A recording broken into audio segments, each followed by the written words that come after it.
Representative Potenza.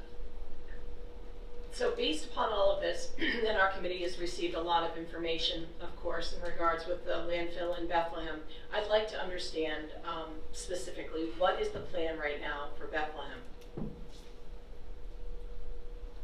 For the North Country Environmental Services Landfill, NCES? Yes. From a groundwater perspective? Correct. Okay. The NCES Landfill has a joint permit, both release detection and groundwater management permit. It had an unlined landfill associated with it that was removed in the 1990s. At that time, it was removed and replaced and placed into the existing lined landfill sections.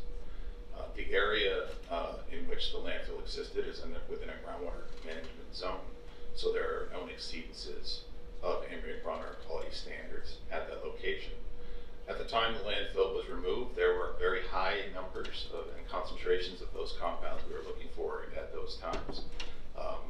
And as the landfill was removed, and during the 20 years since or plus, those concentrations have moved downward and improved immensely.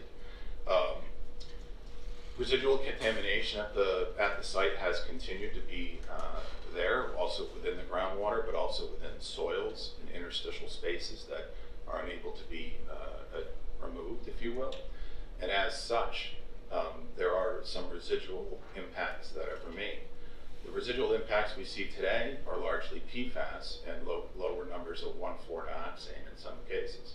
Numbers in which, in reference to 1,4-dioxane specifically, are below the standard that were in place back in 2016. I believe we went from 3 to 0.32. PFAS obviously wasn't monitored for until 2016, 2017 at the location.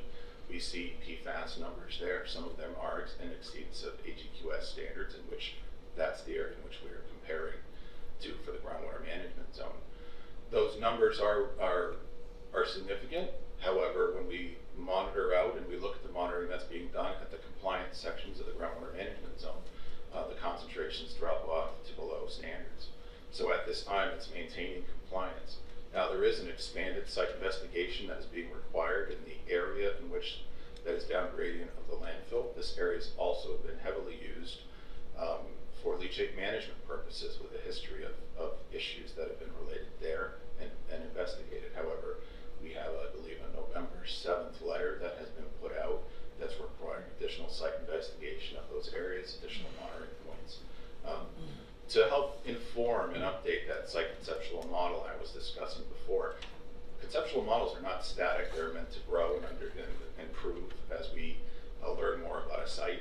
And as such, that's what our request is at this time.